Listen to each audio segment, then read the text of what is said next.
بسم الله والحمد لله الصلاة والسلام على أشرف خلق الله محمد بن عبد الله صلى الله عليه وآله وصحبه وسلم تسليما كثيرا أما بعد. En cette journée du 22 de Jumad al-Oula de l'année 1444 de la hijra du prophète sallallahu alayhi wa sallam, correspondant au 16 décembre 2022. Nous continuons avec l'explication et l'étude plutôt de A'lam al-Sunnah de Hafiz al-Hakami rahimahullah. Nous avons clos dans le cours de la semaine passée l'étude de l'introduction.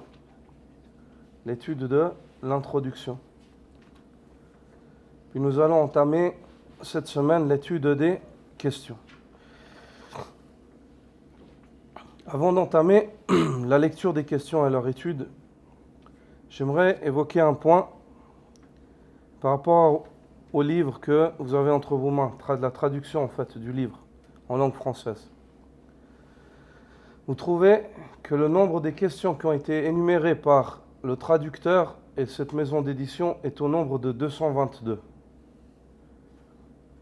Tandis que le nombre de questions qui ont été réellement en fait évoquées, elle est au nombre de 223. C'est ce que recense une grande partie des correcteurs du livre. Ils ont sûrement une raison que moi je ne connais pas. Je ne dis pas que c'est faux. Mais afin de mettre l'accent sur cela, j'aimerais que vous énumériez les questions à la suite. À chaque fois, vous regardez, vous suivez les numéros. Et avant tout, j'aimerais vous orienter vers la page, en fait, vers laquelle il faudrait que vous mentionniez un petit point. Et à partir de ce point-là, vous allez énumérer, en plus de ce qui est numéroté, les questions. Vous allez à la page 129 de votre livre, s'il vous plaît. La page 129 de votre livre, à la question 95.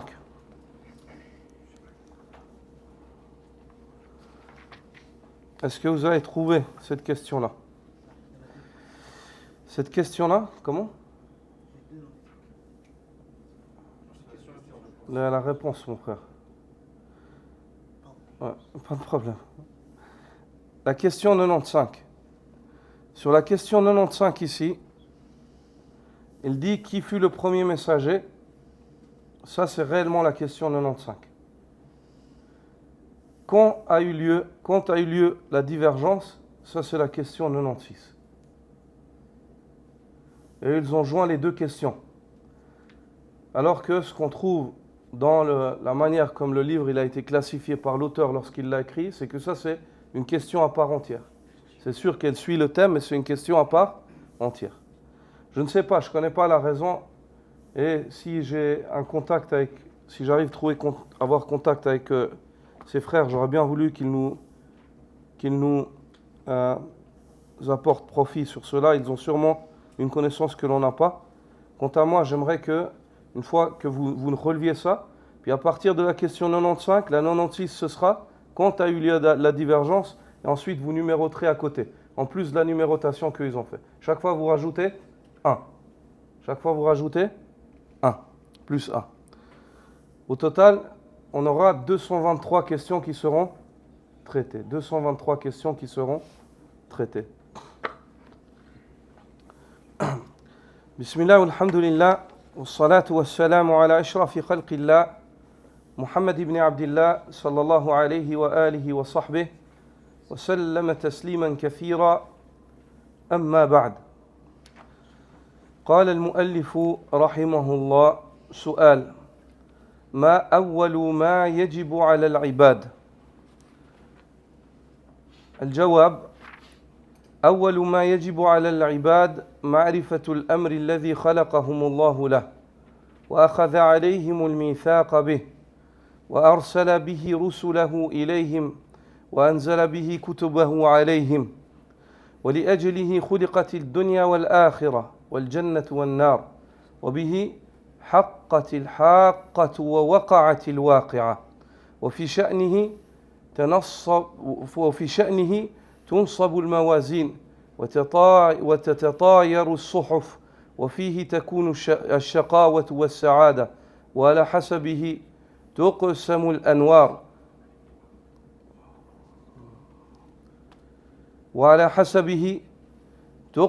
الأنوار ومن لم يجعل الله له نورا فما له من نور. لي أخي الكريم. Bismillah wa salatu wa salam ala rasulillah sallallahu alayhi wa sallam. Question numéro 1. Quelle est la première chose qui incombe au serviteur? Réponse. La première chose qui incombe au serviteur est de connaître la raison pour laquelle Allah subhanahu wa ta'ala les a créés, a pris leur engagement, leur a envoyé ses messagers, leur a révélé ses livres, a créé ce bas monde et l'au-delà, ainsi que le paradis et l'enfer. C'est l'affaire pour laquelle l'inévitable heure et l'événement du jugement auront lieu, et au sujet de laquelle les balances des actions seront établies et les registres des actes s'envoleront. Elle comporte le malheur et le bonheur. Enfin, selon elle, des lumières seront distribuées, et celui qu'Allah Azza wa Jal prive de la lumière n'aura aucune lumière. Celui qu'Allah Azza wa Jal prive de lumière n'aura aucune lumière. Non. Ici, l'auteur, il entreprend le livre et le développement du thème qu'il va traiter sur la méthodologie qu'il a promise, à savoir le fait de présenter ce livre-là sous forme de questions-réponses. Sous forme de questions-réponses. Et dans la version arabe, pour les frères qui ont la version arabe, on trouve que sur les questions, et ceci même dans le manuscrit de l'auteur, quand il évoque la question, il met un signe pour dire su'al, question. Il met un signe. On appelle ça ar-ramz. Ar-ramz. En français, c'est des signes, ou je ne sais pas s'il y a un mot. Des signes. Quand on met des signes qui orientent vers quelque chose, qui veulent dire, qui ont un sens, on appelle ça comment en français? Hein? Un acronyme. Symbole, barakallahu fik. Exactement, des symboles. Donc il met des symboles, il met la lettre sin comme symbole pour orienter vers le sens qui veut dire, vers le mot qui veut dire question. Il met la lettre jim comme symbole dans le sens pour dire jawab. Et ça c'est la forme sous laquelle il a écrit. Quant à la règle, ayyuhal ikhwa, lorsqu'un lecteur lit cela, lorsque tu vois un symbole qui oriente vers un mot, dont l'auteur il l'a employé comme raccourci en fait, parce que ce mot-là va se répéter beaucoup dans le livre. Donc si chaque fois il écrit question, question, question, question, donc afin de faciliter la tâche et de ne pas surcharger l'écrit, il met un symbole qui veut dire question. La règle, c'est que en arabe par exemple c'est un signe. Quand toi tu lis ça, tu diras pas signe. Ma awwalu ma yajibu ala al-ibad. Si tu dois lire une fois, par exemple dans un cours, en arabe ici, par exemple, tu lis ce qu'on vient de lire, tu ne viens pas lire et dire sin ma awwalu ma yajibu ala al-ibad. Tu diras su'al. Parce que tu sais que le sin, il veut dire su'al. Tu sais que le sin, il veut dire su'al. Puis, ceci est fréquent aussi chez les savants du hadith. Souvent dans leurs livres, lorsqu'ils évoquent par exemple, le takhrij du hadith rapporté par le Bukhari, ils mettent pour le Bukhari un kha. Pour Muslim un mim. Donc toi, quand tu vas lire cela, si tu lis dans un cours, tu ne diras pas rapporté par kha. Tu diras al-Bukhari. Quant à celui qui l'a écrit pour se faciliter la tâche et pour ne pas surcharger l'écrit. Mais quant à toi, dans la lecture, tu te dois de lire le sens qu'implique ce symbole. Le sens qu'implique ce symbole. Ici, l'auteur, il commence ces questions-là par une des plus grandes questions et des plus importantes questions que doit se poser l'homme. C'est quelle est la première chose qu'il incombe à l'homme, qui incombe au serviteur. Ma awwalu ma yajibu ala al-ibad. Quelle est la première chose qu'il incombe au serviteur. Quelle est la première obligation et la plus grande des obligations qu'il incombe au serviteur? Lorsqu'il dit awwalu ma yajibu ala al-ibad, et qu'il répond ma'rifatul amr alladhi khuliqu li ajli, le fait qu'ils connaissent la raison, la chose pour laquelle ils ont été créés. Lorsqu'il dit cela, il ne veut pas dire al-ma'rifatul mujarrada, juste le fait de connaître ça. Non, ce qu'il veut dire, la première chose qu'il incombe aux serviteurs est de connaître la raison pour laquelle Allah Azza wa Jalla les a créés. C'est d'une connaissance qui les pousse à mettre en pratique ce qu'implique cette connaissance. C'est d'une connaissance qui les pousse à mettre en pratique ce qu'implique cette connaissance. Et ليست معرفة مجردة، ليس هذا المقصود، بل المقصود المعرفة التي يحمل العبد على العمل بمقتضاها et بمقتضى هذه المعرفة. Donc, le fait que l'auteur dise la première chose qu'il incombe au serviteur, c'est de connaître, ça ne veut pas dire qu'il suffit de connaître. Ça veut dire que c'est une connaissance qui t'est vraiment utile, au point où elle te pousse à mettre en pratique ce qu'elle implique. Le fait que tu saches cela, ça ne peut pas te laisser indifférent. Ça te fait changer. Ça te fait changer, ça te fait œuvrer, ça te pousse à œuvrer en fonction de ce qu'implique cette connaissance par laquelle Allah Azza wa Jalla t'a honoré. Et l'auteur, rahimahullah, évoque dans As-Sulam, Sulam al-Wusul, il évoque des vers poétiques où il fait allusion à ce point-là. Il dit أول واجب على العبيد معرفة الرحمن بالتوحيد إذ هو من كل الأوامر أعظم وهو نوعان أيا من يفهم. La première chose qu'il incombe au serviteur, c'est le fait de connaître le tout miséricordieux et le très miséricordieux par le biais du tawhid, en connaissant le tawhid. Et sache que ce tawhid-là est de deux catégories. Ce tawhid-là, c'est l'ordre le plus grand qu'Allah ait donné à l'humanité. Et sache qu'il est divisé et classé en deux catégories. Sache qu'il est divisé et classé en deux catégories. Le tawhid, ou la raison pour laquelle Allah t'a créé, elle est de deux sortes. Elle est de deux catégories. La première, tawhidul ma'rifati wal ithbat. Le tawhid de la connaissance et de la confirmation. Ou bien, les savants l'appellent at-tawhidul ilmi. Le tawhid du ilm. Le tawhid du ilm. C'est une connaissance qui te pousse dans tes convictions à être convaincu qu'Allah est seul, unique et sans associé, en ce qui lui revient de droit. Mais cette connaissance-là n'est pas le but et la finalité en soi. Elle est le moyen pour te conduire au but et à la finalité en soi, qui est la deuxième catégorie, qui est at-tawhid fil qasdi wa talab. L'unicité d'Allah Azza wa Jal dans ton intention et dans ta demande, dans tes actes. Dans ton intention et dans ta demande, dans tes actes. Et ça, les savants l'ont appelé at-tawhid al-amali, le tawhid dans les actes. Le tawhid dans les actes. Et ça, c'est le but. Ça, c'est le but ultime. Ça, c'est le but ultime. Ayyuha al-ikhwa.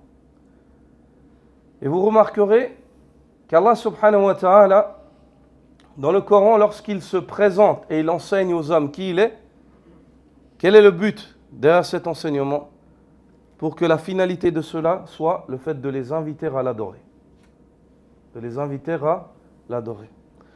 Et ces deux catégories de tawhid, le premier, le tawhid du ilm, dans la parole d'Allah Azza wa Jalla dans Surat At-Talaq, الله الذي خلق سبع سماوات ومن الأرض مثلهن يتنزل الأمر بينهن لتعلموا أن الله على كل شيء قدير وأن الله قد أحاط بكل شيء علما. Allah, c'est lui qui a créé 7 cieux superposés ainsi que un nombre équivalent de terres. C'est lui qui fait descendre son ordre. Il fait descendre son ordre entre celles-ci. Il vous évoque cela afin que vous sachiez. Afin que vous sachiez. Afin que vous réalisiez le tawhid dans les connaissances. Li ta'lamu. Afin que vous sachiez anna Allah ala kulli shay'in qadir, qu'Allah est doté de toute capacité. وأن الله قد أحاط بكل شيء علما, et que vous soyez convaincus et que vous sachiez qu'Allah Azza wa Jal embrasse toute chose par sa science, qu'il cerne toute chose par sa science. Quant au tawhid dans les actes, dans la parole d'Allah Azza wa Jal, dans Surat Al-Dhariyat, verset 56, lorsqu'Allah le Très-Haut dit وَمَا خَلَقْتُ الْجِنَّ وَالْإِنسَ إِلَّا لِيَعْبُدُونَ, je n'ai créé les djinns et les hommes que pour qu'ils m'adorent, فأول ما يجب على العباد معرفة أمر عظيم وهو الأمر المبتغى المراد حصوله. La chose la plus importante qu'il incombe aux serviteurs, c'est le fait qu'ils connaissent cette immense chose pour laquelle ils ont été créés, et c'est ce qui est attendu d'eux, le fait qu'ils réalisent, après avoir connu cela, qu'ils mettent en pratique ce qu'implique la connaissance de cette chose-là. عن ابن عباس رضي الله عنهما أن رسول الله صلى الله عليه وسلم لما بعث معاذ إلى اليمن قال له إنك تأتي قوما من أهل الكتاب فليكن أول ما تدعوهم إليه شهادة أن لا إله إلا الله وفي رواية إلى أن يوحدوا الله فليكن أول ما تدعوهم إليه إلى أن يوحدوا الله تعالى متفق عليه. Abdullah ibn Abbas, qu'Allah l'agrée, nous rapporte que lorsque le prophète sallallahu alayhi wa sallam a envoyé Mu'adh ibn Jabal, il l'a envoyé en tant que prédicateur, un seul homme. Il l'a envoyé aux gens du Yémen, dit Ibn Abbas. Et il lui a dit, certes, ô Mu'adh, sache que tu te diriges vers des gens qui ont reçu un livre, des gens du livre. Ce n'est pas des personnes qui sont totalement ignorants, qui ne savent rien. Innaka ta'ti qawman min ahli kitab, wa fi riwaya min ahli al-kitab. Sache que tu vas, ô Mu'adh, te diriger, prêcher, appeler, enseigner à des gens qui ont eux-mêmes reçu un livre avant nous. فليكن أول ما تدعوهم إليه شهادة أن لا إله إلا الله, que la première chose à laquelle tu les appelles, ce soit le témoignage que nulle divinité n'est en droit d'être adorée si ce n'est Allah.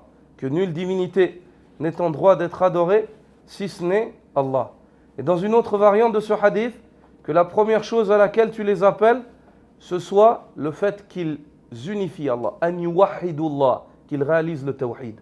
Le prophète sallallahu alayhi wa sallam a employé ce mot, an yuwahidullah, qu'ils unifient Allah dans ce en quoi il doit être unifié. Qu'ils unifient Allah dans leur connaissance et qu'ils unifient Allah azza wa jal dans leurs buts et leurs actes. Qu'ils unifient Allah azza wa jal dans leurs buts et leurs actes. Ce hadith-là, ayyuha al-ikhwa, il y a plusieurs et plein de bénéfices à tirer, mais vu que nous l'avons évoqué, il s'y est d'évoquer certains bénéfices que les savants mentionnent que l'on tire de ce hadith. Le premier, mashru'iyyat irsal ad-du'ati ila Allah ta'ala. On tire de ce hadith le caractère légal que les dirigeants musulmans envoient des prédicateurs pour appeler à Allah azza wa jal. Il fait partie de la religion du prophète Muhammad sallallahu alayhi wa sallam, et il est totalement légiféré et recommandé d'envoyer des prédicateurs qui enseignent la religion de l'islam à ceux qui ne savent pas et à ceux qui désirent savoir.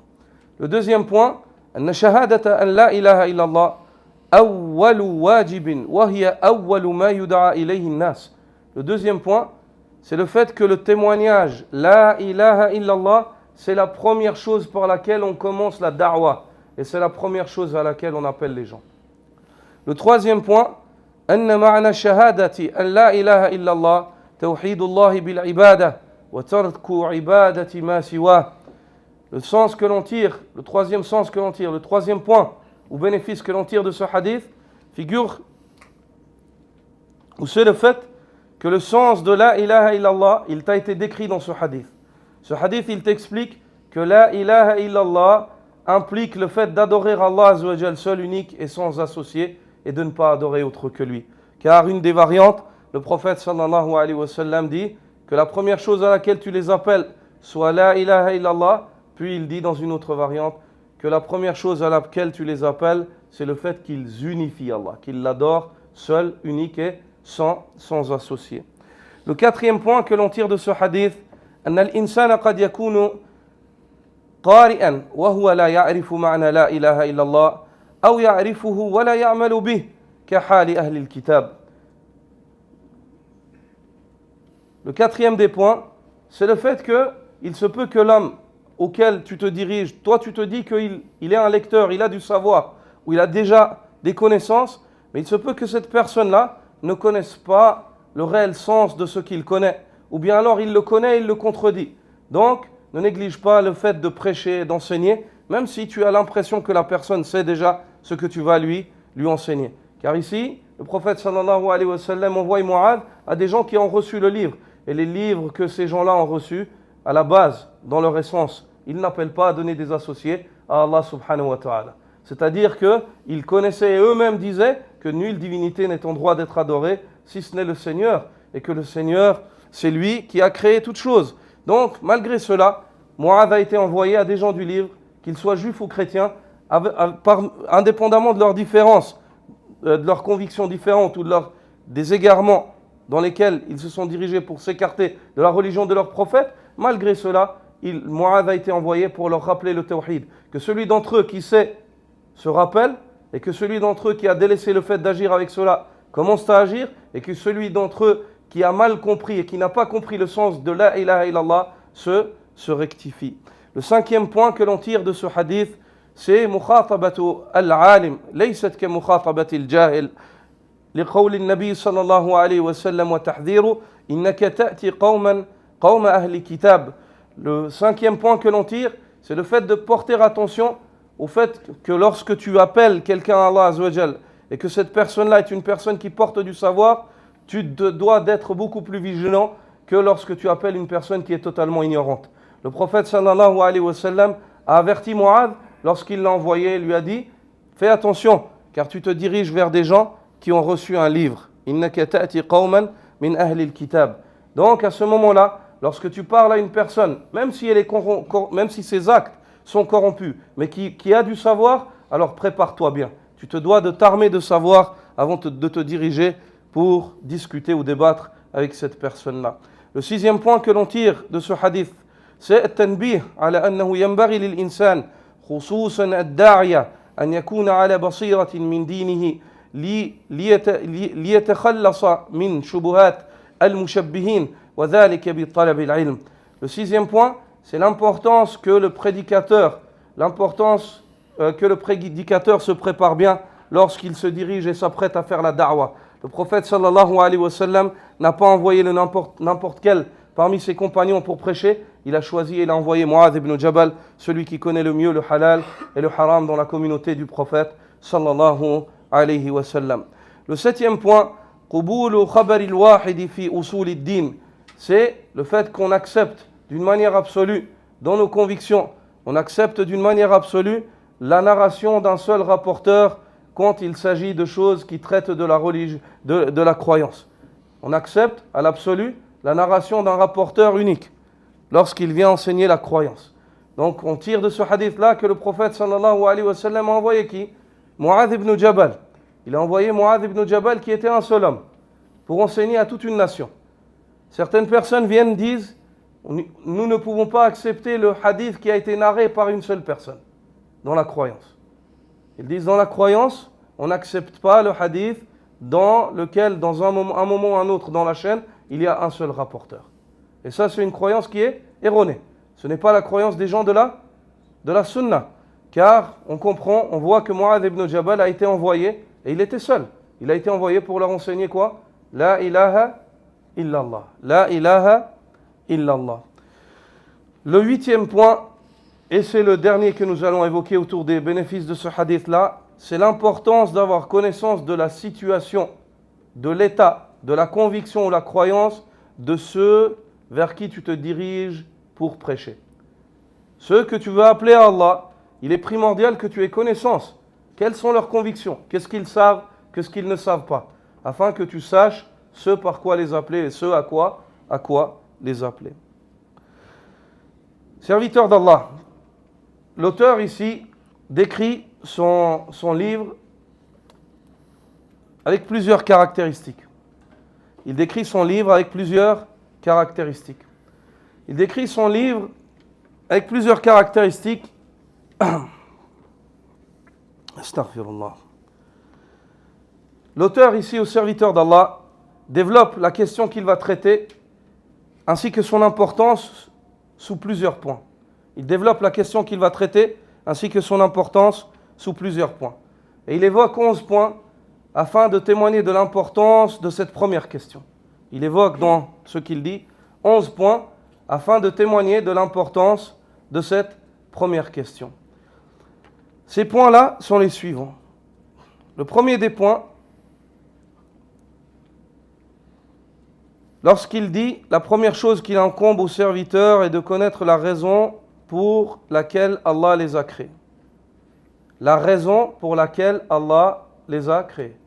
Donc cette question-là, elle traite de la raison pour laquelle Allah Azza wa Jal t'a créé. Donc ça, c'est le premier point qui marque l'importance de cette question. Le deuxième des points, ou plutôt on va expliquer les points, puis je vous les donne au fur et à mesure. Le premier des points, il le tire de où l'auteur lorsqu'il dit la raison pour laquelle Allah Azza wa Jal les a créés. Il le tire de la parole d'Allah le Très-Haut dans Surat Al-Zariyat. Lorsqu'Allah dit وَمَا خَلَقْتُ الْجِنَّ وَالْإِنسَ إِلَّا لِيَعْبُدُونَ, Surat Al-Zariyat, verset 56. Je n'ai créé les djinns et les hommes que pour qu'ils m'adorent. Il le tire aussi du hadith de Mu'adh ibn Jabal radiyallahu ta'ala anhu qui dit كنت ردف النبي صلى الله عليه وسلم على حمار يقال له عفير. J'étais monté en croupe, on appelle ça en croupe, sur un âne derrière le prophète sallallahu alayhi wa sallam, qu'on nommait Ufayr. فقال صلى الله عليه وسلم يا معاذ. Le prophète sallallahu alayhi wa sallam m'interpella et me dit: ô Mu'adh, أتدري ما حق الله على عباده? Sais-tu quel est le droit d'Allah sur ses serviteurs? وما حق العباد على الله? Et quel est le droit des serviteurs sur Allah? قلت الله ورسوله أعلم. Je lui répondis en disant: Allah et son messager le savent mieux. قال صلى الله عليه وسلم. Le prophète sallallahu alayhi wa sallam à ce moment-là lui dit: فإن حق الله على العباد أن يعبدوه ولا يشركوا به شيئا. Le droit d'Allah sur ses serviteurs, c'est le fait qu'ils l'adorent et qu'ils ne lui donnent aucun associé. وحق العباد على الله. Et le droit des serviteurs sur Allah, ألا يعذب من لا يشرك به شيئا. C'est le fait qu'Allah ne châtie pas celui qui ne lui a donné aucun associé. فقلت يا رسول الله أفلا أبشر الناس. Je lui dis au messager d'Allah: ne m'en vais-je pas informer les gens? Est-ce que je ne vais pas m'empresser d'informer les gens de cette noble et grande information? Il dit: لا تبشرهم فيتكلوا. Ne les informe pas, car ils se reposeraient sur cette information et ils délaisseraient le fait d'œuvrer. Et ils contrediraient par cela ce qu'implique cette information.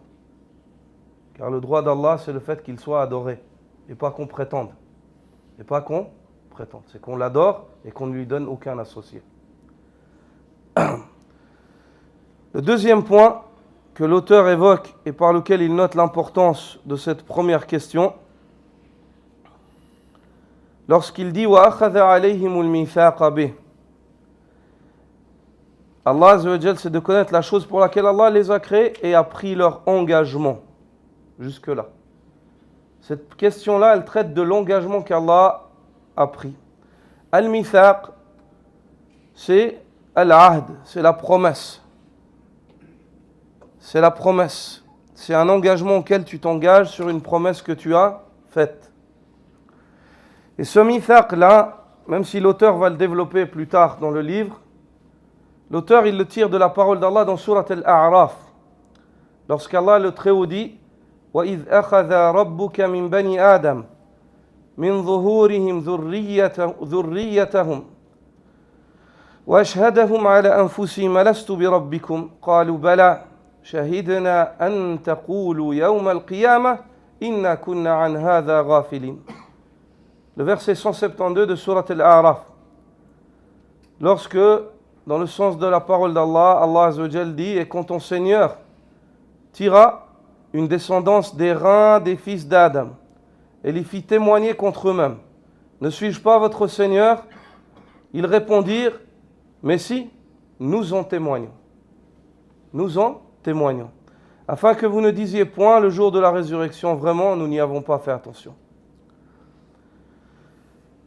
Et Allah subhanahu wa ta'ala dit dans Surat Ar-Rum, verset 30, فَأَقِمْ وَجْهَكَ لِلدِّينِ حَنِيفًا فِطْرَةَ اللَّهِ الَّتِي فَطَرَ النَّاسَ عَلَيْهَا لَا تَبْدِيلَ لِخَلْقِ اللَّهِ. Et dirige ton visage vers la religion monothéiste d'une manière exclusive.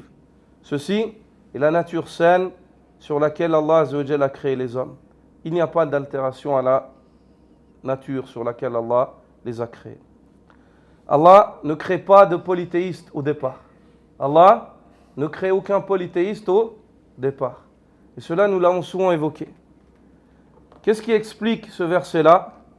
C'est le hadith qui est rapporté dans les deux sahih d'Abu Hurayra radiyallahu ta'ala anhu, lorsque le prophète sallallahu alayhi wa sallam dit Ma min mawloudin illa yuladu ala al-fitra. Il n'y a pas un nouveau-né si ce n'est qu'il naît sur la fitra, la nature innée, la nature saine, la nature monothéiste. Et ça, c'est le sens du verset dans la parole d'Allah Azza wa Jal. Fitrat Allah, allati fatara an-nasa alayha. La nature saine sur laquelle Allah Azza wa Jal a créé les hommes. C'est cela. C'est le fait qu'Allah subhanahu wa ta'ala n'altère pas cette création. Chaque fois qu'il crée, l'homme à son origine, il le crée monothéiste et jamais polythéiste. Et dans ce hadith, le prophète sallallahu alayhi wa sallam dit, il n'y a pas un nouveau-né qui naisse si ce n'est qu'il naît sur la fitra, sur le monothéisme. فَأَبَوَاهُ يُهَوِّدَانِ أَوْ يُنَصِّرَانِ أَوْ يُمَجِّسَانِ. Ce sont ses parents qui font de lui un juif, un chrétien, ou alors un adorateur de feu. كما تنتج البهيمة بهيمة جمعا هل تحسون فيها من جدعا. Ceci, tout comme la bête, elle fait naître une bête qui est similaire à elle. Vois-tu qu'une bête fait naître une bête qui est mutilée, qui ne lui ressemble absolument pas? Vois-tu qu'une bête fait naître une bête qui est mutilée, qui ne lui ressemble absolument pas? Abu Hurayra, lorsqu'il a narré ce hadith au tabi'in, il leur a lu par la suite le verset Fitrat Allah allati fatara an-nas alayha. C'est la nature saine sur laquelle Allah a créé l'homme. C'est la nature saine sur laquelle Allah Azza wa Jalla a créé les hommes. Ainsi que dans le Sahih de l'imam Muslim, selon Ayyab radiyallahu ta'ala anhu, qui dit que le messager d'Allah sallallahu alayhi wa sallam a dit يقول الله تعالى إني خلقت عبادي حنفاء فجاءتهم الشياطين فاجتالتهم عن دينهم وحرمت عليهم ما أحللت لهم. Le prophète sallallahu alayhi wa sallam dit, Allah le Très-Haut a dit, j'ai créé tous mes serviteurs monothéistes. J'ai créé tous mes serviteurs monothéistes. Les démons sont venus à eux. Les démons sont venus à eux. Ils les ont éloignés de ma religion, qui est le monothéisme.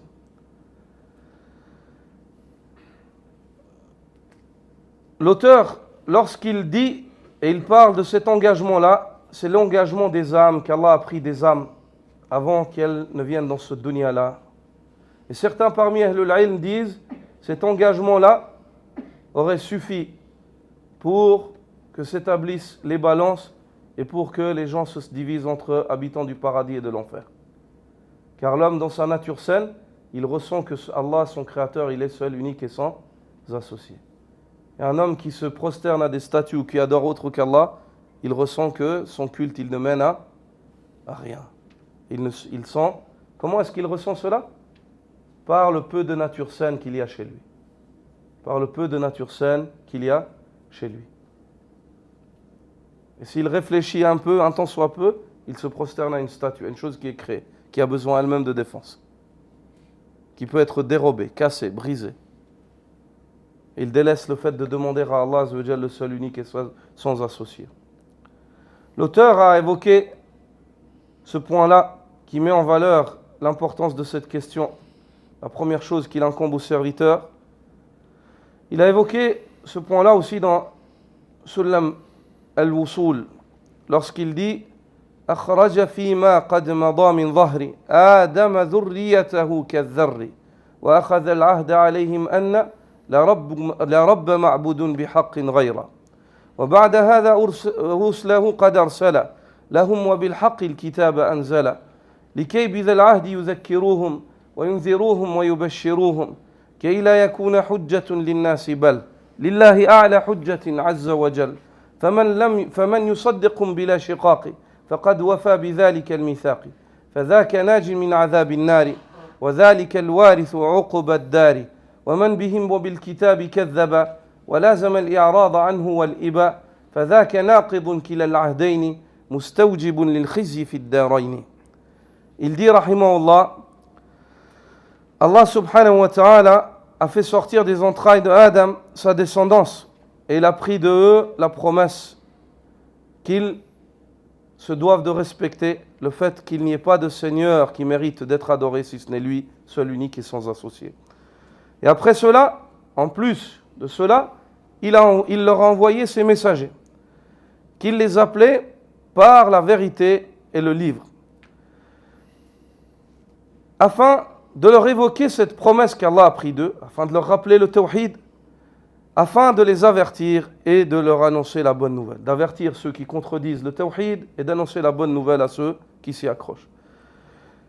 Ceci afin que Yawm al-Qiyamah, les hommes n'aient plus d'arguments face à Allah Azza wa Jal, mais c'est plutôt à Allah que reviennent tous les arguments contre eux. Celui qui a foi en ce avec quoi les prophètes sont venus et la prêche du tawhid, il s'est très certainement acquitté de la promesse qu'il avait faite à Allah Azza wa Jal. Celui-là, il sera sauvé du châtiment de l'enfer. Quant à l'autre,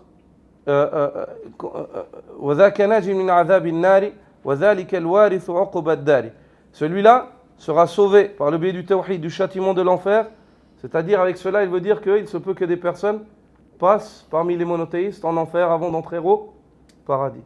Quant à l'autre, le voilà être héritier de la meilleure des demeures. De la meilleure des demeures. C'est-à-dire il rentre directement au paradis. Quant à ceux qui ont renié les prophètes et le livre d'Allah Azza wa Jal, et s'est obstiné à se détourner de la prêche des prophètes et du livre d'Allah Azza wa Jal, et à renier et refuser, celui-là, il a rompu les deux promesses qu'Allah fait. C'est-à-dire Allah promet ou aux monothéistes qui sont passés par l'enfer de les faire sortir, ou à ceux qui étaient vraiment ancrés dans l'obéissance d'Allah de ne jamais les faire passer par l'enfer. Ça c'est une des deux promesses qu'il y a. À toute personne qui dit la ilaha illallah, il a une de ces deux promesses. Ou de ne jamais entrer en enfer, ou alors de passer par l'enfer pour entrer au paradis éternellement. C'est pour cela que l'auteur ici dit dans ses vers poétiques celui-là, il rompt les deux promesses qui lui sont faites.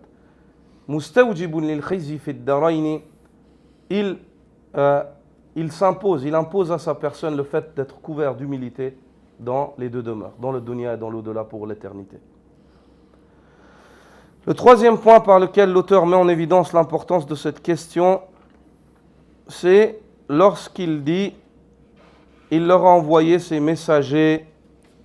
Il leur a envoyé ses messagers. C'est la première chose qui incombe au serviteur. C'est la chose pour laquelle il leur a envoyé ses messagers. Donc c'est la combienième, la troisième, n'est-ce pas? Ceci, car tous les messagers aux serviteurs d'Allah ont été envoyés et ils ont appelé à la même chose. Le but de l'envoi des prophètes, c'est le même. C'est d'appeler les gens au tawhid, au monothéisme.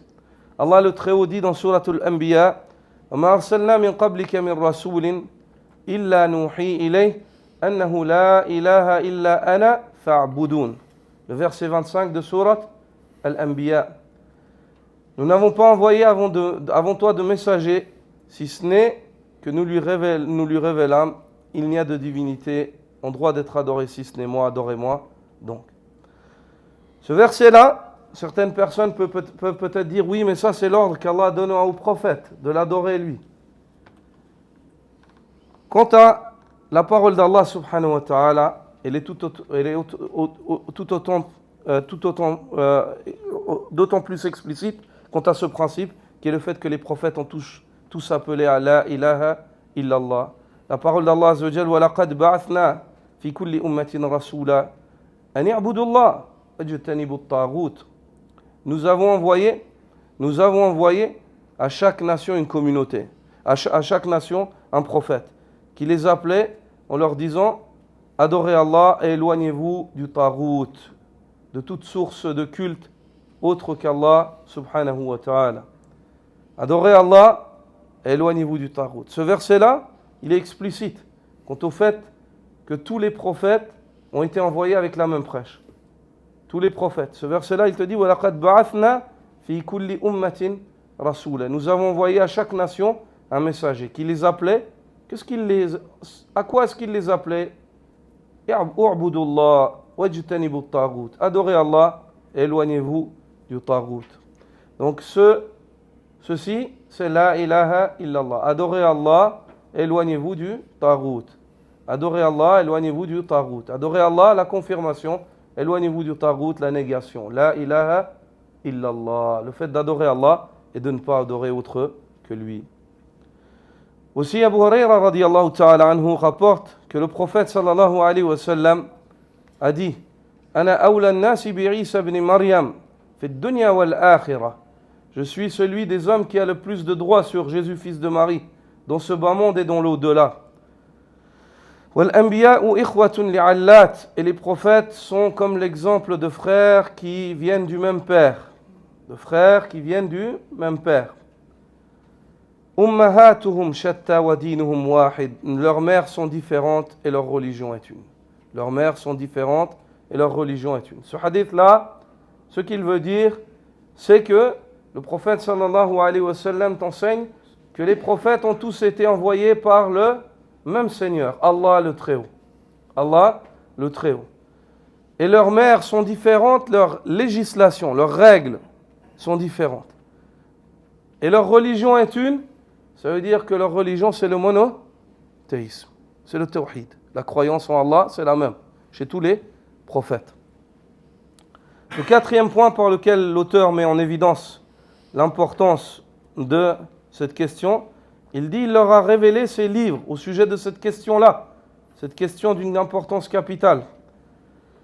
Et ceci, il le tire de la parole d'Allah subhanahu wa ta'ala dans Surat Az-Zumar, lorsqu'Allah dit وَلَقَدْ أُوحِيَ إِلَيْكَ وَإِلَى الَّذِينَ مِنْ قَبْلِكَ لَإِنْ أَشْرَكْتَ لَيَحْبَطَنَّ عَمَلُكَ وَلَتَكُونَنَّ مِنَ الْخَاسِرِينَ. Surat Az-Zumar, verset 65. Lorsqu'Allah Azza wa Jal dit dans le sens du verset, il t'a été révélé, ainsi qu'à ceux qui étaient là avant toi. Donc la révélation du prophète sallallahu alayhi wa sallam et la révélation de ceux qui l'ont reçu avant, elle est identique sur ce point-là. Quel est ce point-là? Il t'a été révélé, ainsi que ceux qui étaient là avant toi. Si tu donnes des associés à Allah, Allah abolira ton œuvre. Si tu donnes des associés à Allah, Allah abolira ton œuvre.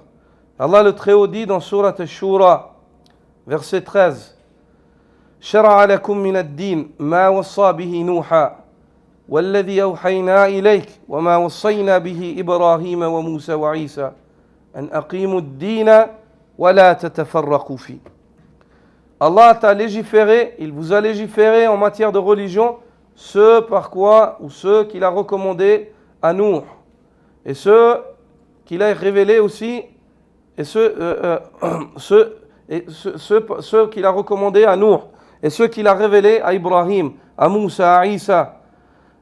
Quelle est cette chose-là? Élevez la religion d'Allah et ne vous divisez pas dans la religion. Et les savants disent, élevez la religion d'Allah, élevez le tawhid d'Allah, l'unicité d'Allah. Élevez le tawhid d'Allah, élevez l'unicité d'Allah. C'est ce qu'Allah a révélé au prophète, sallallahu alayhi wa sallam, ainsi qu'à tous les prophètes.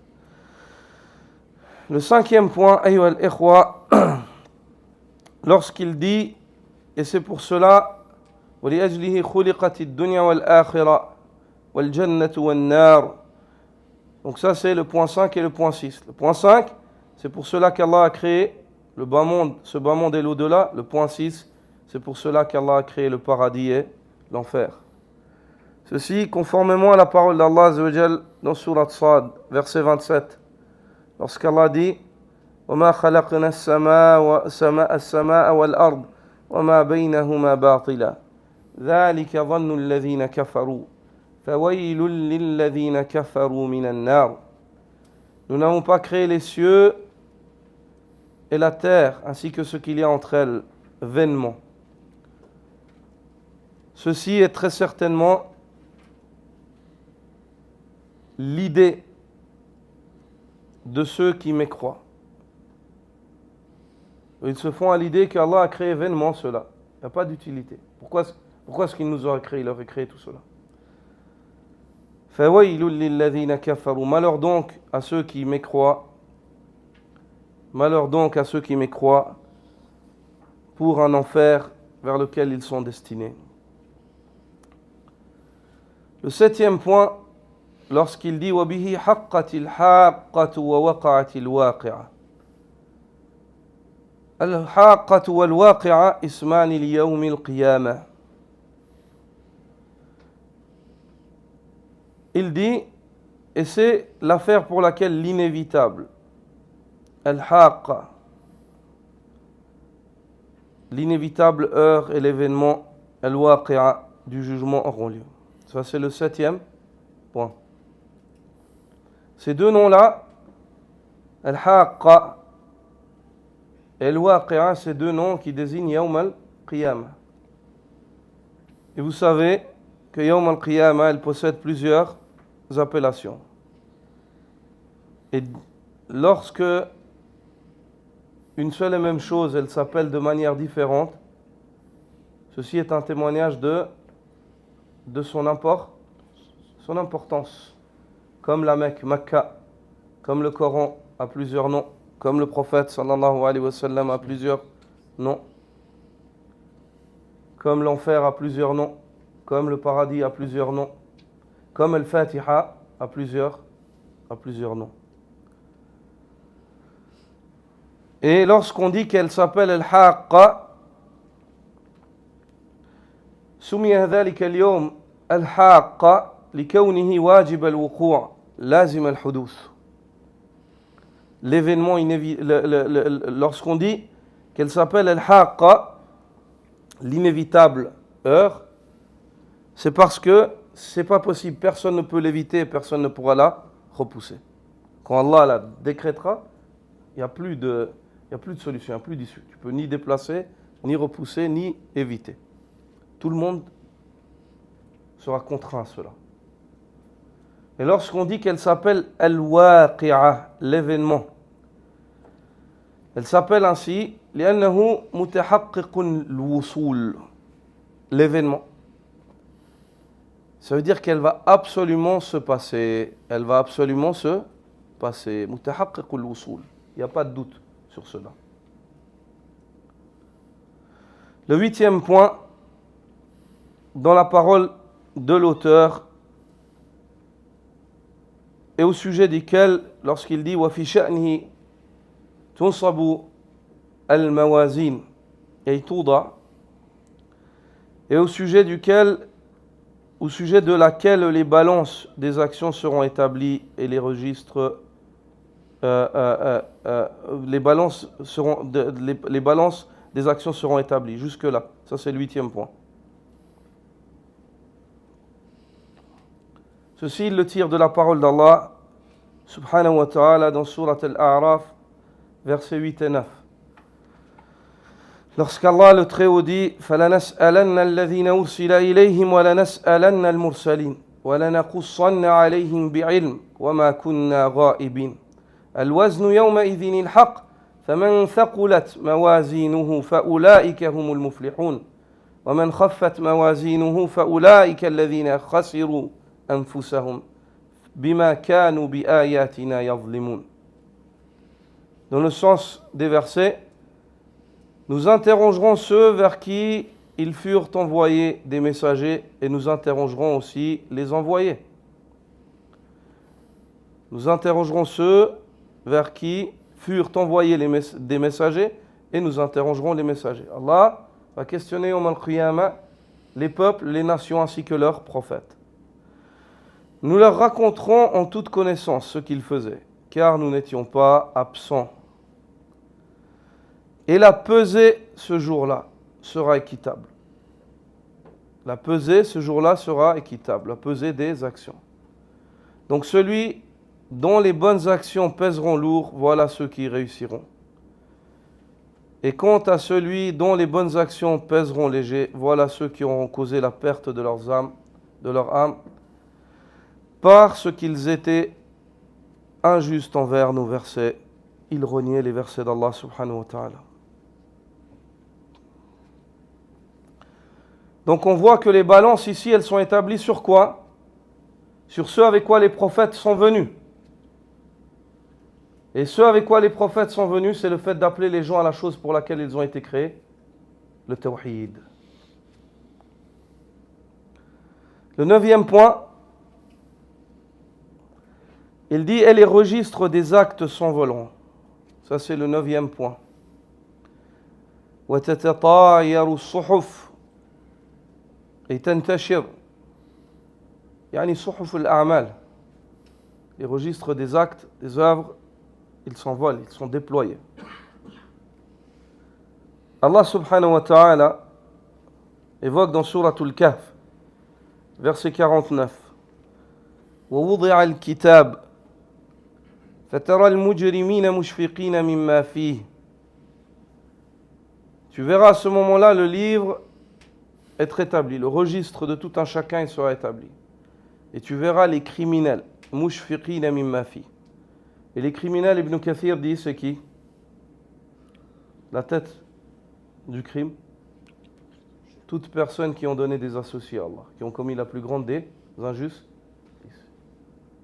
Dans son tafsir. Fatara al-mujrimin, tu verras à ce moment-là les criminels. Mushfiqina mimma fi.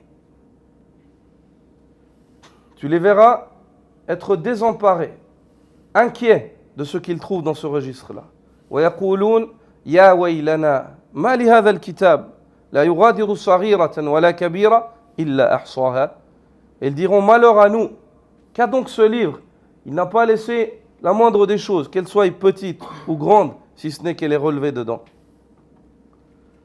Certains parmi les salafs disaient, la moindre des choses, lorsqu'ils disaient petite, ils disaient même le fait de sourire.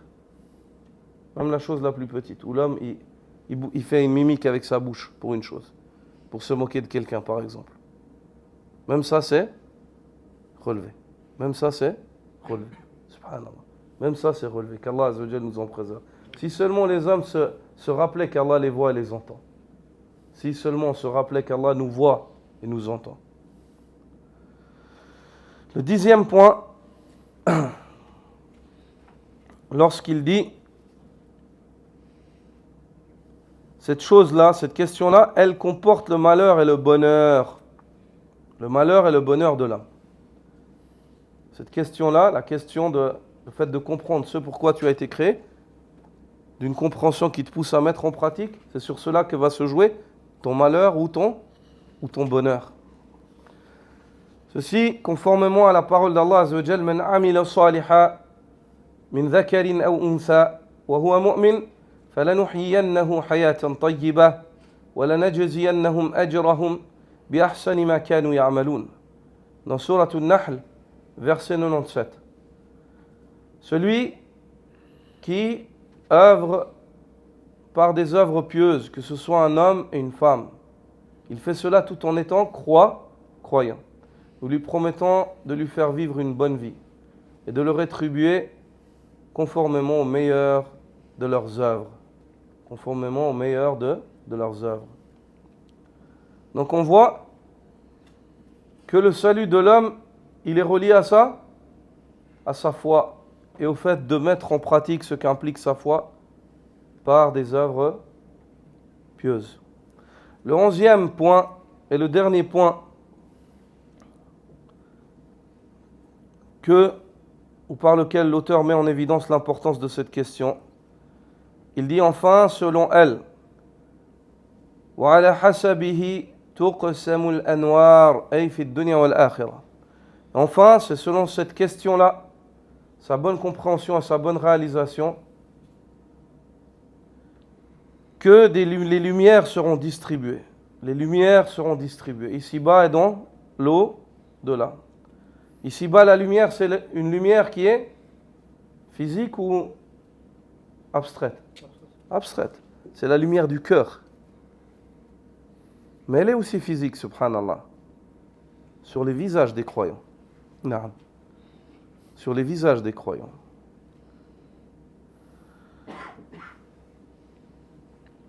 Et dans l'au-delà, elle se traduit par quoi? Par une lumière physique ou abstraite? Physique. Dans la tombe, pour commencer. Yawm al-Qiyamah, sur le Sirat, et ainsi de suite, jusqu'à arriver à la source de lumière, le visage d'Allah subhanahu wa ta'ala. Non.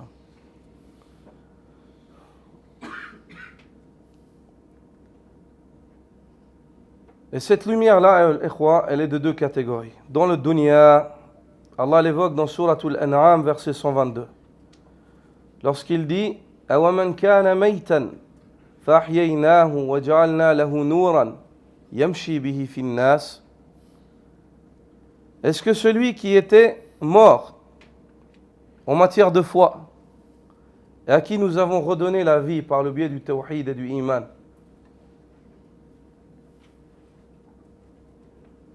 et nous lui avons accordé une lumière, cette lumière-là, c'est la lumière du tawhid, par laquelle il côtoie les gens, il marche au milieu des gens emplis de cette lumière.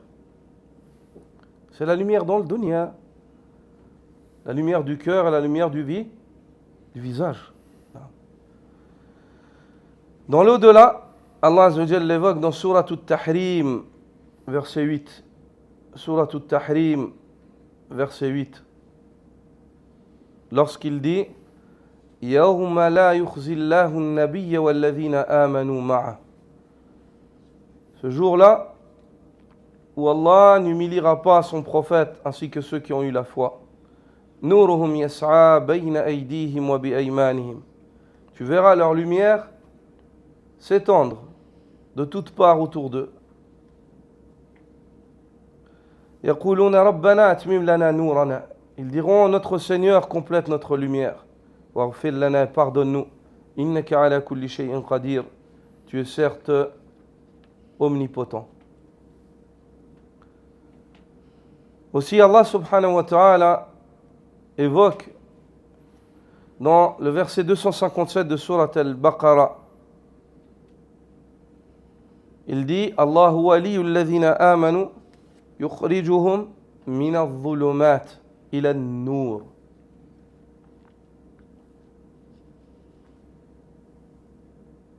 Il dit Allah est l'allié de ceux qui ont la foi. Il les fait sortir des ténèbres, de toutes ténèbres, des ténèbres du dunya et des ténèbres de l'au-delà, vers la lumière, la seule et l'unique lumière, ici-bas dans l'au-delà, la lumière du seul chemin qui conduit à Allah, le tawhid. Puis le cheikh clôt, il dit وَمَنْ لَمْ يَجْعَلِ اللَّهُ لَهُ نُورًا فَمَا لَهُ مِنْ نُورٍ. Et celui qu'Allah Azza wa Jal prive de lumière n'aura aucune lumière. N'aura aucune lumière. Subhanakallahumma wa bihamdik, ashhadu an la ilaha illa ant, astaghfiruka wa atubu ilayk.